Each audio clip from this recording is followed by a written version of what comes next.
So as many times the enemy has tried to kill me, I was under siege at that point, right? Because I'd just been told that my words didn't matter. Because I'm black. I'm black. I'm so black. I will never go anywhere in the church, nor will I do anything for women's fellowship. Nor, here's the thing, even new people, and this got me. This is what really took me down. New people coming in church would see me and turn around and walk in the opposite direction. Because I'm so black. Okay. Thanks. He didn't say it. He knew it, but he found I told him about a little bit of it. He don't know all of it.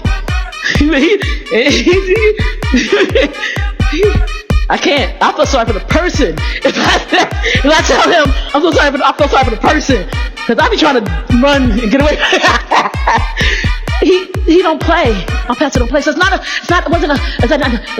making game of it, but I had just been told that, and so I felt like I was dying inside. And so as a result of that, when he sat down and looked at me and smiled and said that, I needed to hear it, and so I ate from it. Right, the people that said it to me, right, I was sitting in one of them. And so because of that, I was sitting surrounded. Right, we were in the presence, and then he didn't even realize it. Oh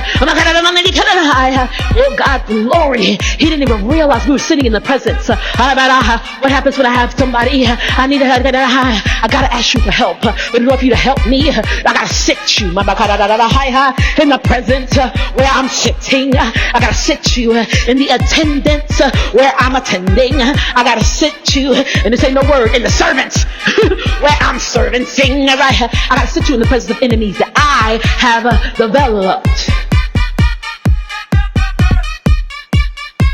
In order for you to help me, he's gotta make a placemat for you at the table that he prepares before me in the presence of my enemies. And we call these people brothers. I call them brothers.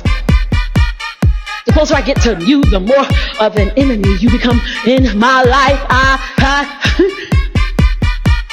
So thank God for a pastor, right? That's supposed to help me, right? Because here's the thing. I said, and I will keep repeating this, just like I still see him. When he don't know. When I go to sleep, as I watch his sermons from way back when, way back when, I'm talking years ago. I mean, I saw a sermon from 2012. I was like, wow, I can't even see his face. Why is the camera so far? Can't even see his face. I had my ear. I literally slid myself up last night. Sick as I was, I want to talk about how sick I was, but I pulled myself up, and I put my face almost nose to the phone because I need that word.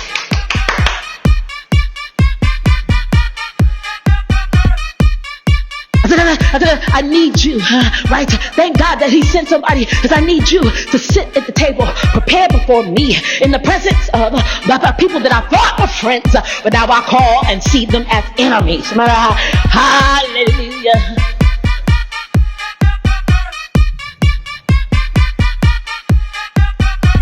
And what happens with God? Each season that you walk into, God sends just one.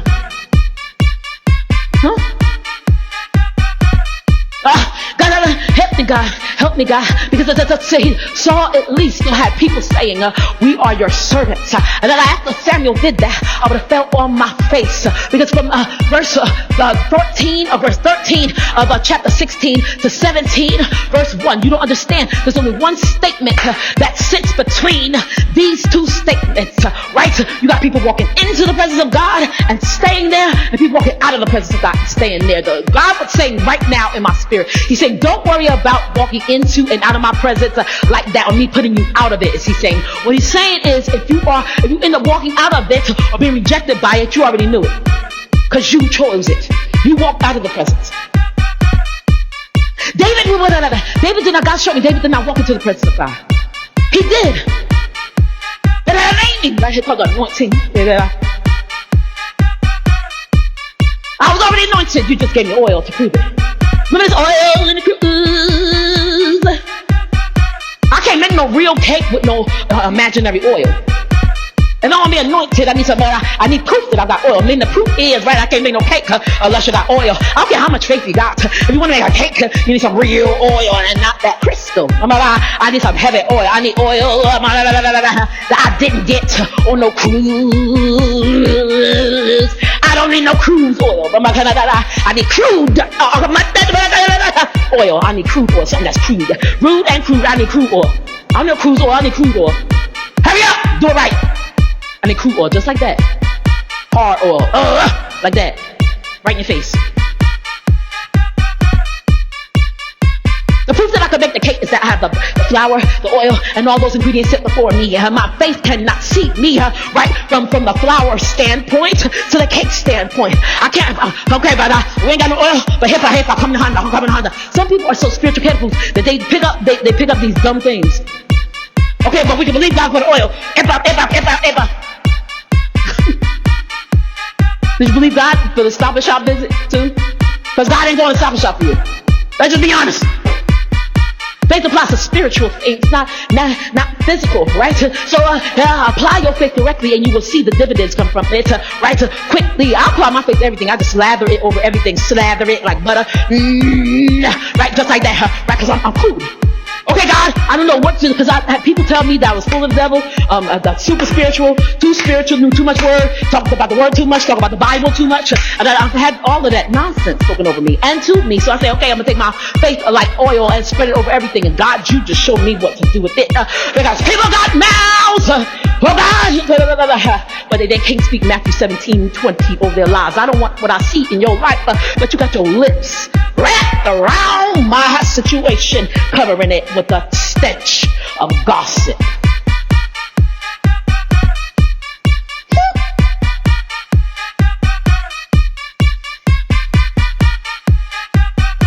Ask yourself in your company, who's a servant, who's an attendant, and who's a present. God, you better do this thing. Who's in a servant level, who's at an attendant level, and who's in a cruise. Most presents you get, check this out. You keep presents with crude oil. You keep them. You don't give it thorns when you get up in the Bible. Ask Paul, take this thorn from me. No, take this thorn. No, take this thorn. Take it. You keep. I'm gonna get punched straight in the face when I get to heaven. Here's the thing. You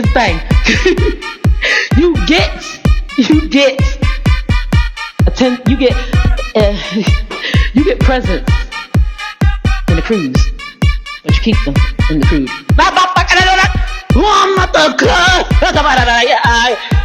I don't even know why I just opened up my refrigerator like that. But you get it after my own heart. You get your presents in cruise.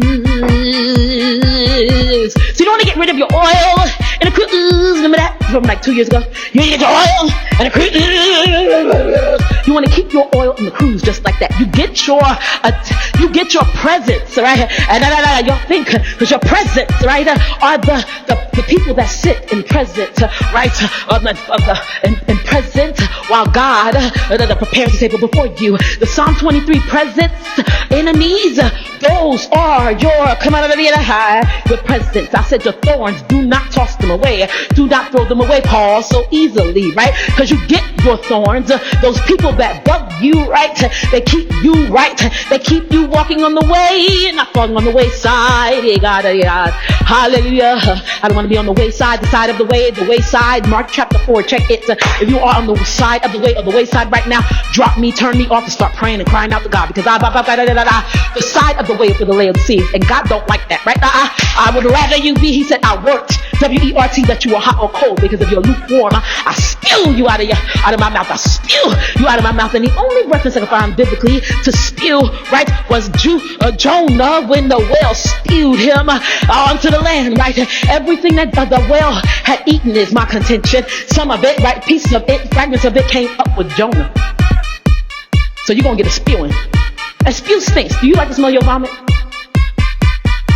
While he prepared the table before me, I'm eating, but he's spewing you out. But hallelujah, I'm taking in the eating form, but he's vomiting you out. Do you get the picture of it? So God said, don't, Paul, preachers, little preacher, Paul means little preacher, preachers of this day, do not throw your thorns away. Do not throw your thorns away. Keep your thorns. They act stupid, right? Yes. Why they acting so stupid? Because they bounce it back and forth between being inside the temple and being out on the stoop with stupid Satan. His ID is of the stoop of the id, so his ID is on your stoop. That's why when I walk out the side of the house, bam! She stepped on my horn. Yes, you laying on my stoop, stupid.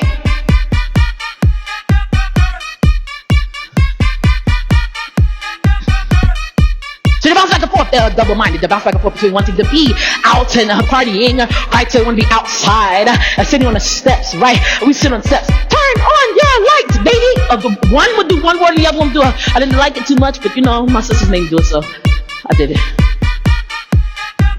It's doing stupid things. You do stupid things, we sit on the stoop. If we had an outing and we went somewhere, right? I'm telling y'all, between me and y'all, when I hear my pastor talk about these road trips, I never did that. They had carnivals around my grandma's house. I was never even allowed to go. My mother would let my sisters go, but she didn't know Jamie got to come home and clean.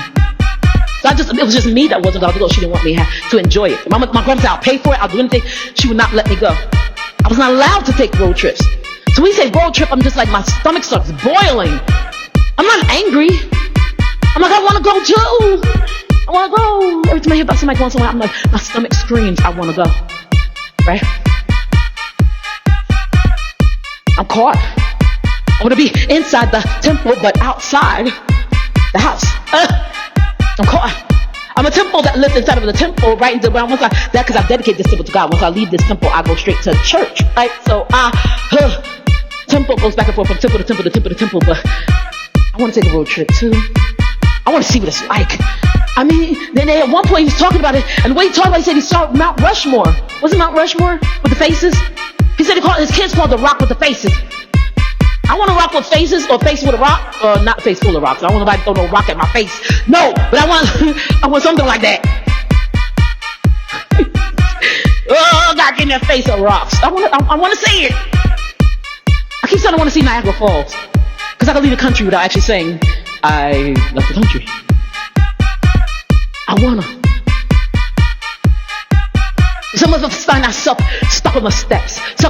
We can't enjoy the bed of the home. We also can't enjoy the fun of being outside. We're stuck on the steps, right? Stuck on outside steps, right? And so we're not on the stoop because the enemy's down there, but we're not exactly in the house because we'd be able to enjoy the food. But we're afraid to come inside the house because we know God is, God, He's cooking and He's preparing a table before us in the presence of our enemies. So we know, and check this out, we know He don't cook with water, He cook with oil.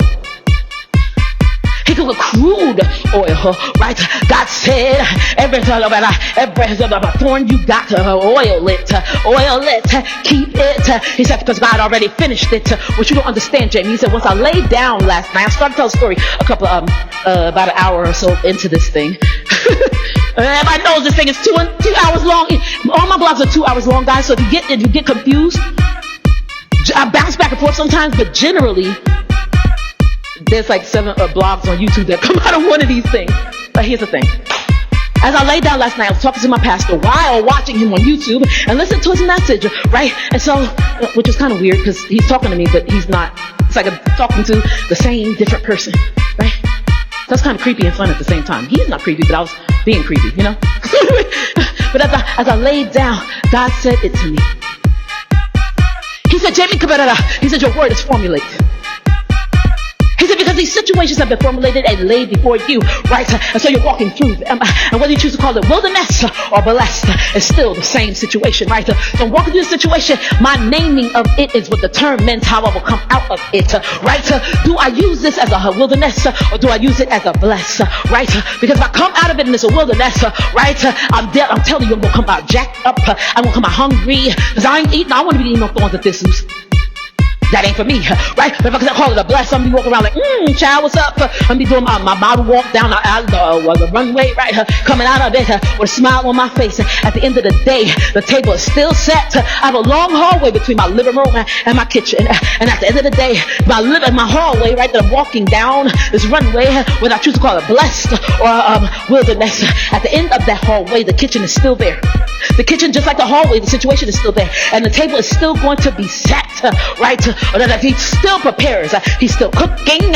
You better smell what the rock is cooking. See, my pastor was talking about the rock faces. When I thought about it, I said, I want to go see the rock faces. But God said, smell what the rock, the solid rock.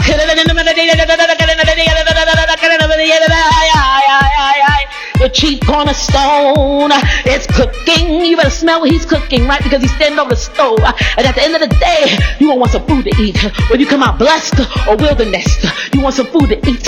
Sit down at the table. Sit down at the table. Because here's the thing. He said, I'm coming back. In Revelation 22:17, and my reward is with me. My reward is with me. Now, if you called it blessed, your reward is going to be one way. If you call it wilderness, your reward is going to be nothing. I'm going to be honest with you, right? But you still get the credit. You still get the meal. You still get the table. The table's still set in your presence. In that presence, before that presence, you still got a gift. You still got a gift. It ain't no ifs. It ain't no if, right? We'd like to go to the gift to take the if out the middle of it and eat that. But God said, no, there's no if about it. No what ifs, no ifs, ands, or buts about it. That's what you said in the ghetto. There's no ifs, ands, or buts about it. It's still a gift. It's still gifts, right? Your enemy is a gift. Look past the disguise and see your enemy's a gift. Don't let nothing get in your eyes. See what's really standing in front of you. Your enemy is a gift, and it was given to you, right, so that he could stand there and watch you eat. See his enemy. See how I got this nice fork. Yeah. That's me looking at my fork. Yummy. Yummy. That was the trouble. Okay, I'm ready for some dessert. That was a struggle. You hear what I said? That was a struggle. That was a struggle. I just ate the struggle. I'm ready for the dessert. God said, get ready for dessert. God said, was that the struggle? Was that my trouble? I'm ready for dessert. Not only do I eat what you did to me, it's been cooked and prepared before me, and I gotta eat it. I get to eat it joyfully. Nehemiah 8 said, the joy of the Lord is my strength. I get to eat it joyfully because God takes whatever in me, takes or puts before me, and he cooks it, right? Because nothing, Miss Carol said, nothing gets to me without passing through the master's hands, right? So if that's the case, God takes what the enemy puts in my way, and he cooks it, and he seasons it, and he salts it just right. So that won't become like Lot's wife and become a pillar of salt for looking back when I should be going forward. I should be looking unto the hills, and whence cometh my help. I should be looking unto him who is the author and the finisher of my faith. Oh God, looking unto the man that finished it and the man that said it is enough. He enoughed it and finished it. Look into all of that, watching this man cook before me in the presence of my enemies. Hallelujah. He prepares this table. You come eat.